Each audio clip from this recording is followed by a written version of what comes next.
and welcome to the Value Podcast, where valuable people attract people of value. I'm Jamel Jackson, your relationship mechanic. I focus on repairing, evaluating, and giving you the tools you need to maintain healthy relationships. Today, we're doing things a little unorthodox. I came right to the community, right in the heartbeat of the community. I love the community, and I brought one of my dear friends right here to help me out with this, my dope friend, Arnesia. Hey, I'm Arnesia. What's good? What's good? Tell the people what you do. I am an author coach. I pretty much help anyone, aspiring authors to develop and write their book, especially nonfiction books. And pretty much I'm out here evangelizing with Jamel. I'm happy to be here. Yeah. And here's the thing. We live right now, so even with the sound effects of the babies, I think that's so beautiful because it's raw, it's organic. So don't even worry about it. If the babies start crying, let the babies cry. Let them start singing. But my background is I grew up in New York, on a rough little crazy block. I probably wasn't the roughest person on my block. There's always somebody crazier. But the block was called Terrace Avenue. We nicknamed it Terror Avenue. Literally every single night, there was not a night that passed that somebody died literally on our corner. And the next morning, we had the ribbons wrapped around the corner and we poured our Hennessy bottles and we hang out and we chill, singing Kumbaya and all that stuff. But it happened every single night. And that's the type of environment I grew up. So it was like I was hard, but I wasn't hard like that. I have a heart of love and compassion. But when you grow up in that type of environment, it's like you're forced to be hard.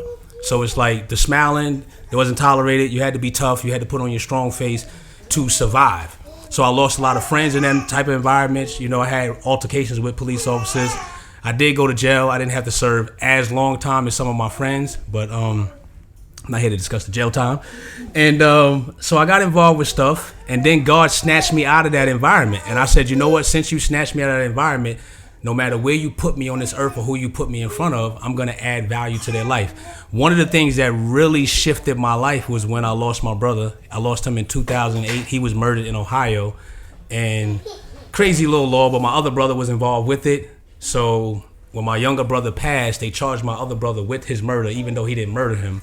And then he had to serve 10 years. So all of those altercations led me to this point to really have a compassion for people. And I've spoken all over the United States, like I said before, as far as the Middle East and Kuwait in the desert for 3 months, teaching about the value of relationships. And I met even Arnesia in the marketplace while we were out handling our business. And I heard her story, and it was an amazing story. And I said, yo, man, we should work together and, just every now and then and promote this life and this love. And so I want her to give a little backdrop of her story as well. I met Jamel back in 2020. I was in 2019, I lost my job. How many of y'all have lost a job before, right? It's kind of hard getting back on your feet. So really at that time when I lost my job, I just knew that it was time for me to just go forth in my purpose. I met you and you do art. It's like that. You have something inside of you that's like, I got to get it out. It's something inside of me I got to get out. So I wrote my book, I Am Chosen. And I just kept going with it. Next thing you know, once I had some copies, I went out to the mall, was talking to people about it, ran into Jamel. And I helped them out with, helping them out at the kiosks, selling books and T-shirts and stuff like that. And since then, it's I just had the opportunity to go along with them. And it was more than a business. It was more like we were evangelizing, ministering to people. Because there's people of all kinds that come to Cumberland. Y'all know what Cumberland look like, right? Right? So, anybody comes and we just, God puts us in position to impact lives. So, real quick, here's some of the things that I battle with, because I don't like to, whatever I'm saying to people or speaking to people, it applies to my life too. So whatever I choose to say today, it applies to me as well. I'm not immune to it. I've struggled with a lot, man. I want to get that out the way. I've experimented with a lot of drugs, alcohol. Hennessy was my homeboy. Actually, no, E and J. I used to call it Easy Jesus. And then I had Paul Masson. That was my homie right there. You know what I mean? Me and Paulie go back. I used to call him Uncle Paulie. You know what I mean? But God, I know that God literally delivered me from a lot of things, and He's still delivering me from a lot of things. You know what I mean? So what is one of the main things that was hard for you that you battled with that was like, yo, I got to get over this? Woo! Or not you got to get over it, but God saved me. Good Lord. Yeah. I'm going to say this. Addiction runs in my family, so I used to smoke weed a lot. I know people are like, oh, you can't get addicted to weed, but that was my thing. That's how she got these locks. You only get locks like this from smoking a lot of weed. No, I'm just playing. explaining. Okay, no, like that was a stronghold for me because it was like my remedy to finding happiness because I grew up with my dad and his wife, and it just wasn't. I was looking for freedom. I was looking for love. I was looking for an escape. But the main thing that I was going to was weed, and I thought that would lift me up eternally, but that was only a temporary high. Then I went to guys. Guys was my next addiction. Thinking that temporary love is just going to give me, somewhere a little bit, comfortability. But really, I got to my breaking point when I started to get suicidal because those were my vices. Those vices could not fill up that eternal love that I was looking for. So once I got thinking suicidal thoughts, trying to end my life, that was when, God sent the right person around. Y'all encounter them right people that just say, you know what, you need to get your life right with God. Mm-hmm. That was my encounter, and I ended up going to church, finding God for myself, giving my life to Christ and everything. And so that's when my life started to change around. So yeah, I grew up in hell right around the corner from heaven. So today really what I wanted to do, I was thinking like what do we want to talk about, and what do we want to really encourage you guys to live with after we leave. And there's this verse, and everybody that knows me, I use biblical principles, so it's not about maybe somebody doesn't believe, but here's one thing that I do know that everybody believes, whether they believe the Bible or not. Seed, time, harvest. No matter what occurs in life, this is always going to exist. Seed, time, and harvest, and the power of a seed. A seed is something that you plant in the ground. Everybody's seen a seed before, whether it came out of some fruit. You got sunflower seeds. They got beans that have seeds, and these seeds come out of various places. And so, time, we all know that time exists. You know what I mean? Somebody can sit here and say, I don't believe in time. Okay, well, you watch today turn to tomorrow, and you watch tomorrow turn into next month, and next month turn into next year, and say you don't believe in time. Harvest, after time, whatever you do with your seed, in the passing of time, there's going to be a harvest. Just like when a farmer, he takes a seed, he puts it in the ground, he waits for time to pass, and you have a harvest. Some of us are eating the harvest of seeds that were planted. Oh, what's a lot I can say right there with that? But I'm not even going to go there. But I ate a bowl of cereal this morning. That came from a seed that was planted in grains, and now I got a bowl of cereal. You know what I mean? But in terms of one of the most powerful seeds I believe we have is our words. Actually, if I could subtitle this message right here, I would call it "Watch Your Mouth." Oh my God! No, I'm serious right now. Yeah. Watch your mouth, because listen, we have the ability to paint our world with our words. Our words are so powerful. Our words are seeds. Yeah. And a lot of times, depending on where we plant these words and how we use our words, whether positive or negative, is going to have an impact in our lives. Right. And some people may hear that and go, "Well, that doesn't apply to me." Seed, time, harvest applies to everybody. You could plant those words today, and as time passes, you're going to reap a harvest from those words that you spoke over your life. You guys got children in here, so let's go even deeper. Check it out. Yeah. Maybe there's a dude that's listening to this or watching this, or maybe there was a guy, whoever somebody was with, and they was like, "No, I don't believe in seed, time, harvest. I don't believe in all that." Or maybe one of you guys might not have believed in it, but a seed got planted inside of you, and over 9 months of time, we all looking at the harvest right now. This is the harvest right now. And your words are just as powerful when you're speaking these things into existence. What you got to say on these? Oh, yeah. Oh, my gosh. This is what my strong point, because I understand, the power of what's in your voice. It's a vibration, literally. What you speak, you can literally change your reality. So if you deal with, negative thoughts, where you constantly looking at yourself in the mirror and you I can never fulfill my dreams, or I'll never find that right place for displaying my art. I'll never get this book finished. The more you speak that negative thought, the more you're going to see that transpire in your reality. That's why you see a lot of times people are getting more into meditation and prayer and all these different things. But, it's because we're literally living a spiritual life. Everything has a spirit.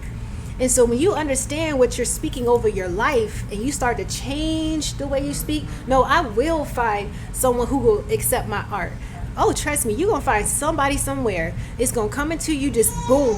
And you will begin to see that thing manifest, because you got to start speaking life over yourself. It's like a lot of times that we speak negatively now is because a seed that was planted in the past, or even just yesterday. You know, how many of y'all have ever, you know, started speaking negatively because of what happened in your past? Meaning, like, you know, for instance, listening to my stepmom at the time.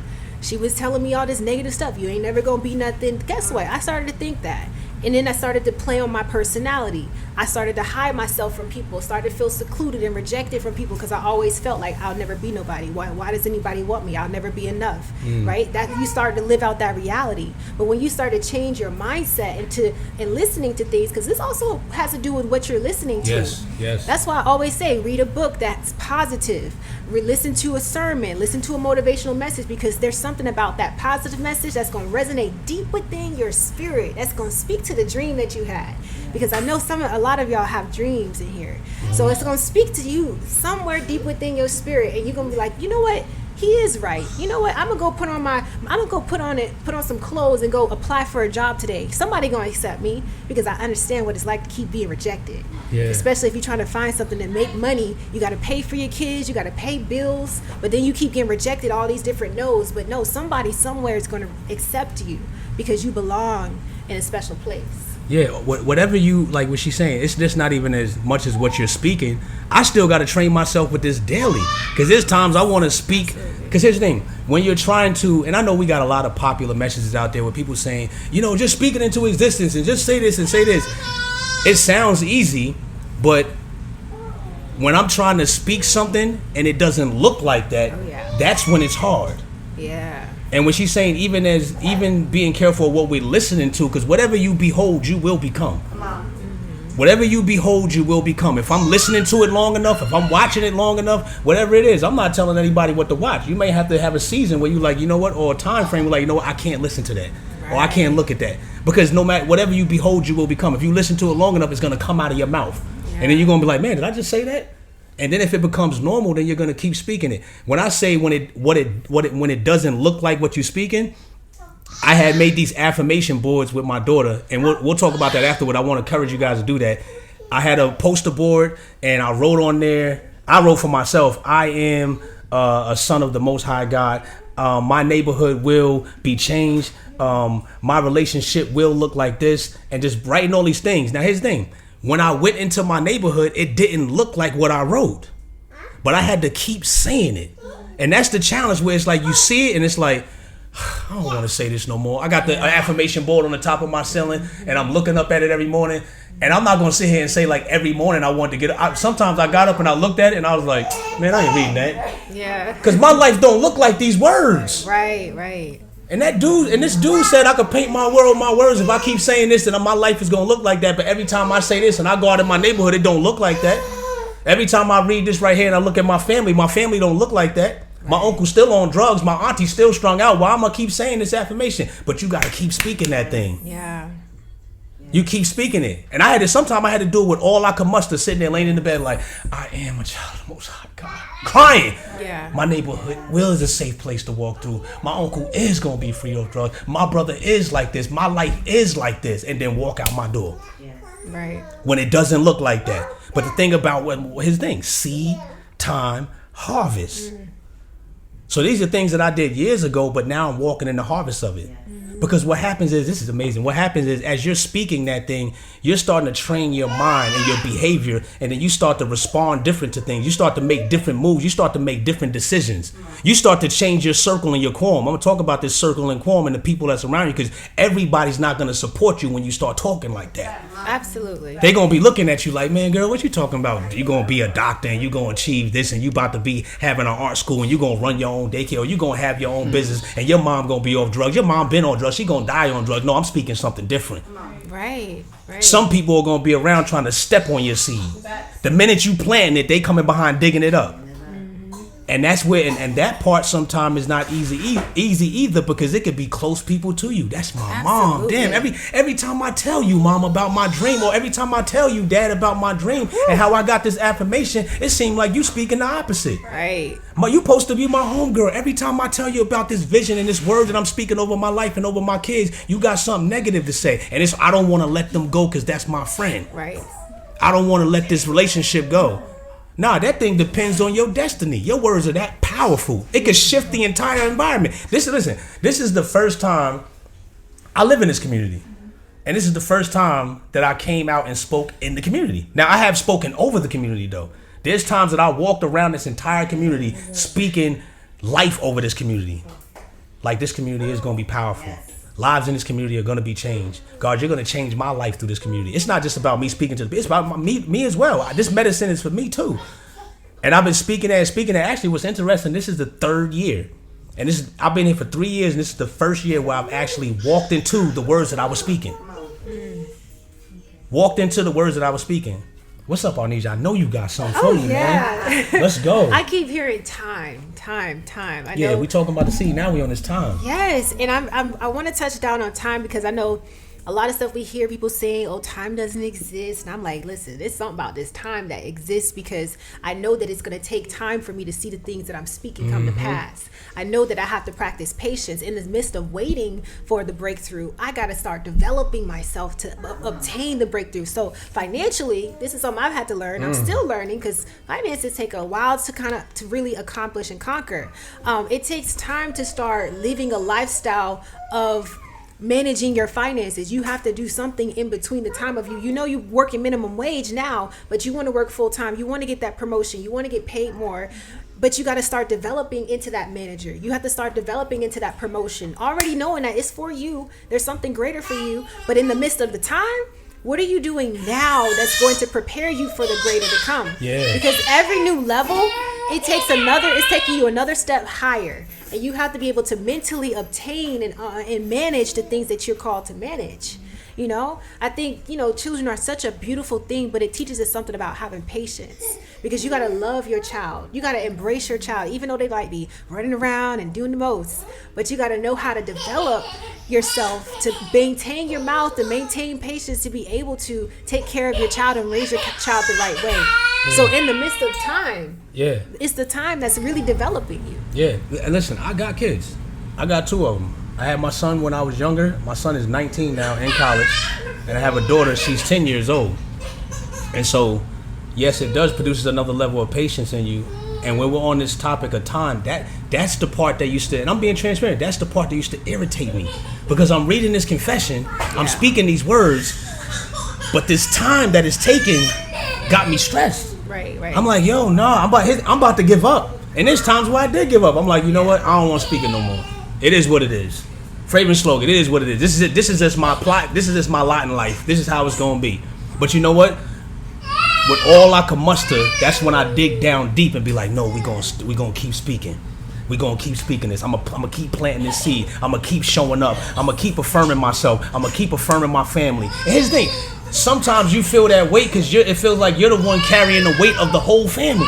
Right. You're the one carrying the weight of the whole community. You're the one carrying the weight with the child. Like, man, I'm the only one doing this. They don't understand. Right. And that time can seem like it's just ticking slow. Right. This just came to me just now. Even in that time that you're waiting, because I went through a period like this, your worry's not going to do nothing about it. Your worry doesn't stop time. Anybody in this room right now, I'm telling you, whether it's financial, I don't know what you waiting on, but I know we all waiting. We all in the time together. We all here together. But your worrying, complaining, whatever you're doing is not going to stop 654 from becoming 655. And 655 from becoming 656. And it's not going to stop Thursday from becoming Friday. The thing is, the time that you have, you need to do something with the time that you have. Whatever you could do, whatever your humanly possible can do with that time. Because check it, here's what's going to happen. Whatever it's going to be, it's going to be. I'm saying that because I literally lived this. Oh yeah, I'm 40 years young. Just want to put that out there. So y'all don't think I'm just up here. I ain't do this yesterday. Listen though, I was in a position where I had to wait a time frame. I'm pacing around in my mother's loft. I'm like, man, I don't know what I'm gonna do. I got this going on. I got this particular bill. I don't know how I'm gonna pay this. This thing right here don't seem like I'm ever gonna manage it. It seemed like everything was just crumbling. And I'm like, yo, I don't know how I'm gonna do this. Yeah. And so I'm looking at the clock too while I'm thinking this, and I'm looking at the clock and God's like, Jamel, whatever you do, it is gonna be what it is. I don't know if it was a Friday or a Saturday. I don't know what day it was, but let's just say it was a Monday while I was pacing around thinking this. He said, all your worrying and pacing back and forth and thinking about he said it's not gonna stop Monday from becoming Tuesday. He said, so what I need you to do is, with all the strength you got, all the humanly intelligence you have, utilize it in this moment or this day, and then after that, chill. So I literally did what I could do, and then that night I sat back and ate some ice cream. Because here's the thing, everything I was trying to worry about, whatever it's going to be, say it's something on Monday, you're like, oh my God, I got this bill on Friday, or I got this bill next month, I don't know how I'm gonna do it. And then the whole time you spend just worrying, pacing around, anxiety building up, depression starting to settle in. The thing is, when that day come, we gonna see what it's gonna be.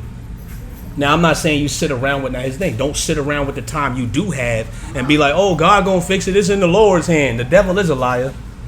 Don't just sit there and be like, oh, God's just gonna do, you gotta do something. And I'm not, whatever you can do, you do that, and then leaving the rest in God's hand. Because when that day come, it's gonna be what it's gonna be. And I found that worrying produces nothing. Because 9 times out of 10, in that case I just painted, when the day came, it wasn't even as big as I thought it was gonna be. It actually came, the situation got settled, and then I moved on with life. And out of that, I learned, Jamel, worrying doesn't do nothing. Worrying doesn't add no more time to your clock. Complaining doesn't.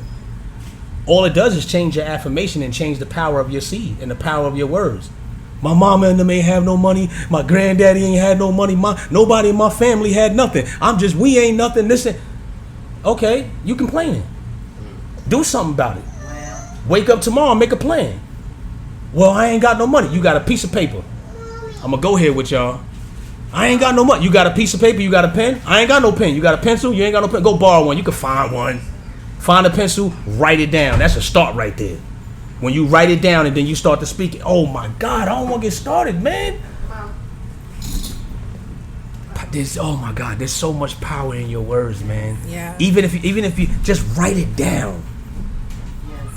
That's a start. That's a step. Yo, I'm just going to write down, I am going to have my own business. I don't know how I'm going to have it. I'm going to have enough money in my account, blah, blah, blah, blah, blah. And then here's what's going to happen, right?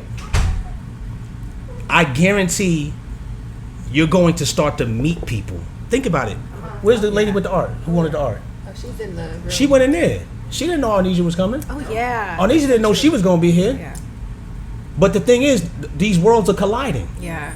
But if you just sit there in the back room or sit somewhere in your life and like, oh, I ain't gonna never be nothing, and this is just the way my life is, and you're first of all, you're putting these seeds into the earth, right? And your harvest is gonna be exactly what you're speaking. But if you changing that, then you start to attract that. That's why I say valuable people attract people of value. When you start to add value to your life, you start to attract people of value. Arnesia, talk to me, because I'm telling you, I'll run my mouth flat-footed for hours. No, yeah, definitely valuable people attract people of value. Also, too, like, whatever is in your mind, whatever you're thinking, those things can begin to attract whatever it is that you're thinking. Like, for instance, like you said, with her, the art. I didn't know she was an artist. I just seen her draw, and I was like, oh, you draw. And she was letting me know that she does art and she paints. And she was actually looking for, more opportunities. So we connected. That's something that I don't know what she's been praying. I don't know what she's been speaking, but she's probably been doing something to begin to allow this to happen. I do want to touch down on a story real quick, because I learned a lesson, because we were talking about time.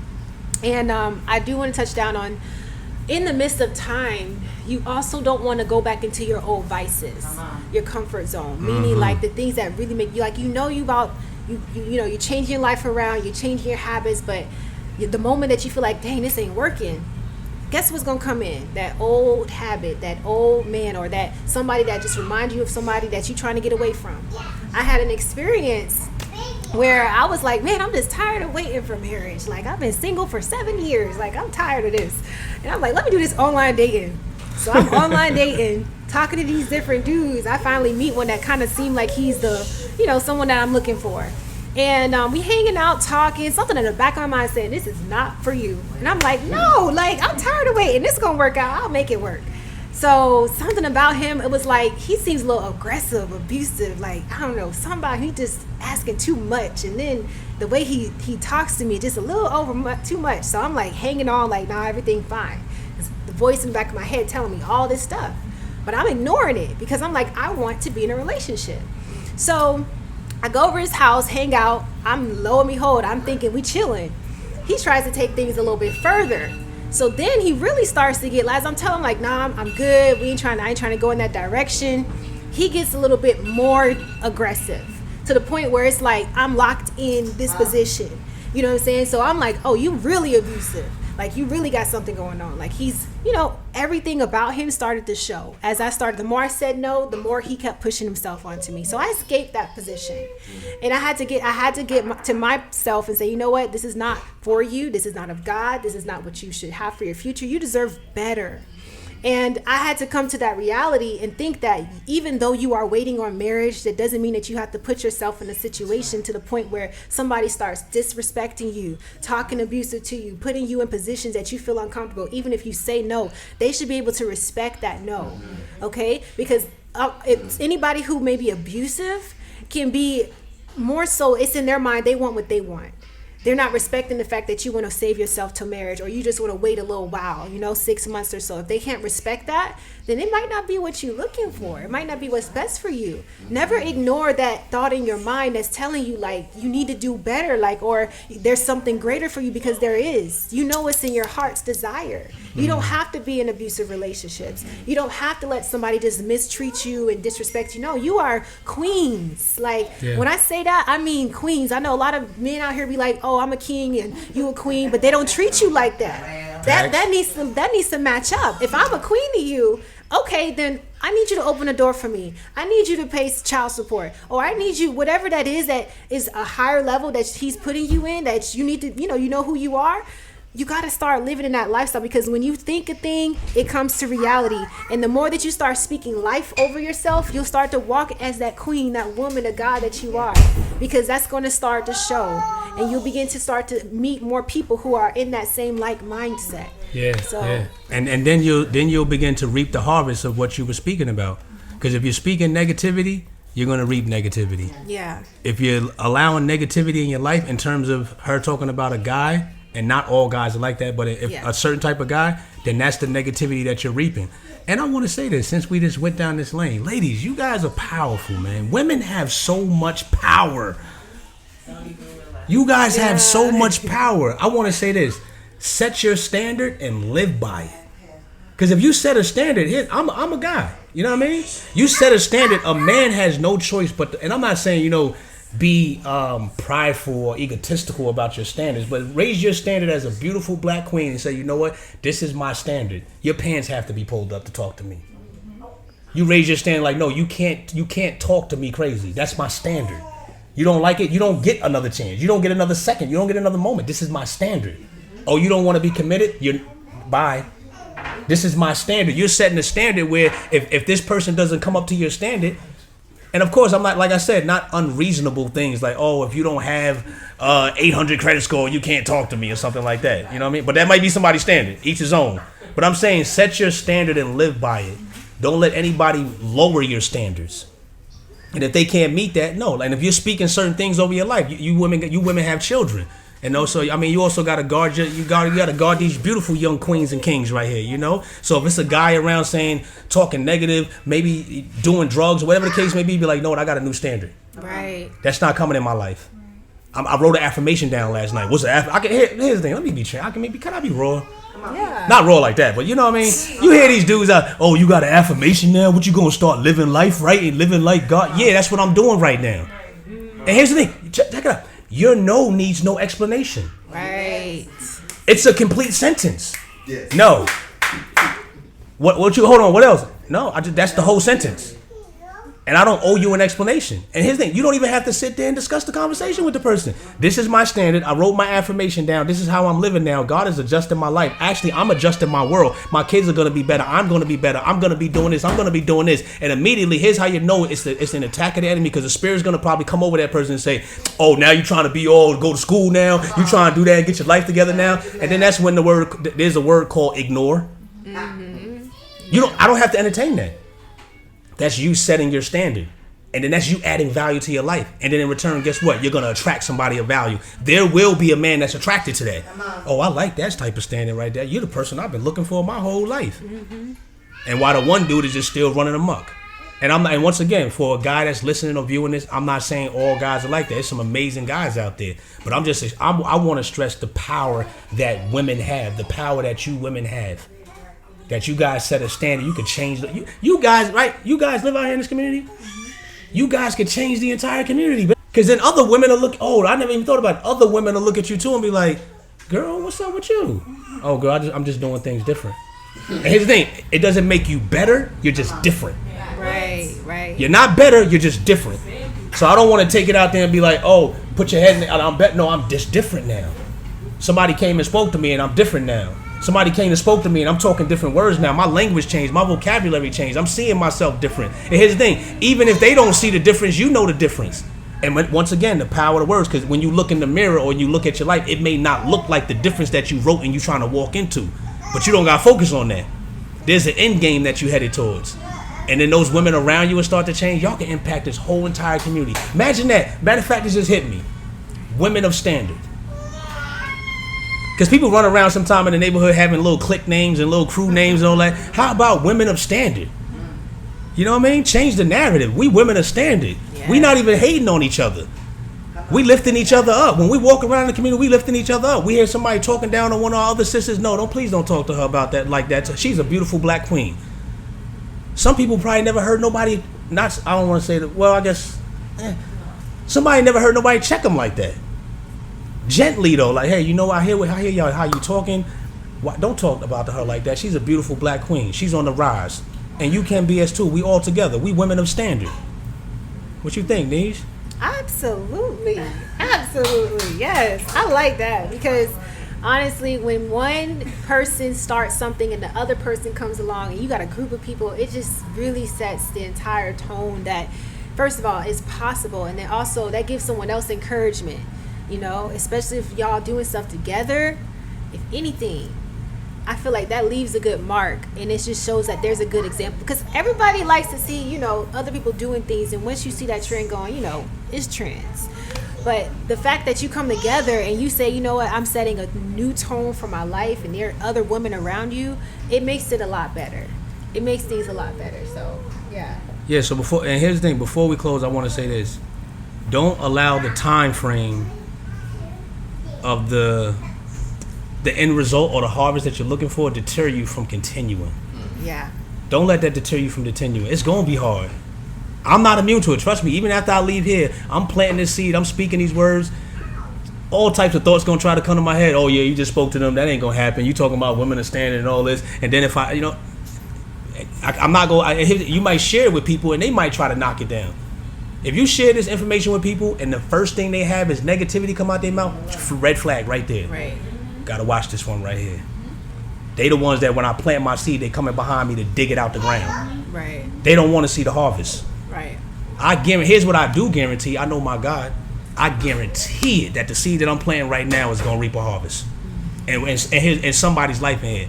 And collectively, if you guys do this, I guarantee we could change the whole entire community. I guarantee it, because words is that powerful. The whole entire community could change. All the women in this community could change. Just from this right here. Just from standing. All right. Y'all got questions?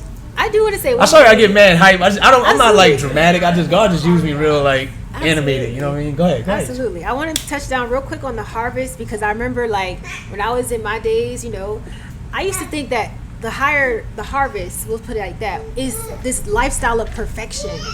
Like it's really not. Because at the end of the day, the people you see on TV and in these prominent positions, they are just as human as you are. They're just in a different place. Yeah. So don't think that, you know, once you get up and things get better for you, that you got to be this perfect person. You're still human. So don't be hard on yourself. One of the things I've battled with is like, I used to tear myself down because I wasn't living this perfect lifestyle.